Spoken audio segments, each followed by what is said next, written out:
সেনাপতি, এ কি শুনছি আমি রাজ্যের প্রজাদের কাছে থেকে?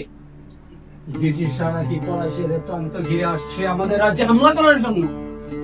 তুমি কি রাজ্যের কোনো খোঁজ রাখো না? আমার রাজ্যের কোনো একটি প্রজার যদি গায়ের মধ্যে কোনো আঁচ পড়ে, আমি নবাব কিন্তু তোমাকে ছাড়বো না সেনাপতি, ছাড়বো না। তোমাকে আমি দুদিনের মোহরা দিচ্ছি সেনাপতি। তুমি অতি শীঘ্রই আমার রাজ্যে যে সকল সেনারা আছে তাদেরকে নিয়ে তুমি ব্রিটিশদেরকে দেশ থেকে তাড়ানোর খুবই চেষ্টা করিবে। যদি নবাব, আমি বলছি, আমি নবাব পালভার্দে এক কথা বারবার বলিব না, বলিব না, বলিব না। তুমি কি পারবে ব্রিটিশদেরকে এই দেশ থেকে বিতাড়িত করিতে? জি নবাব। যদি না পারো তবে কি করিব আমি তোমাকে? তুমি নিজ মুখে তাহা বলিয়া দাও আমাকে। না হলে আপনি আমার গর্দান নেবেন।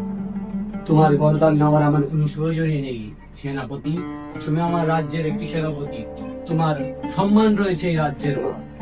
যদি তুমি ব্রিটিশদেরকে রাজ্য থেকে বিতাড়িত করিতে পারো আমার সৈন্যদেরকে নিয়ে, তাহলে তোমার জন্য রয়েছে 1000 স্বর্ণ মুদ্রার উপহার। তুমি কি খুশ হও? জি নবাব, हम खुश है। তুমি খুশ হ্যাঁ? তো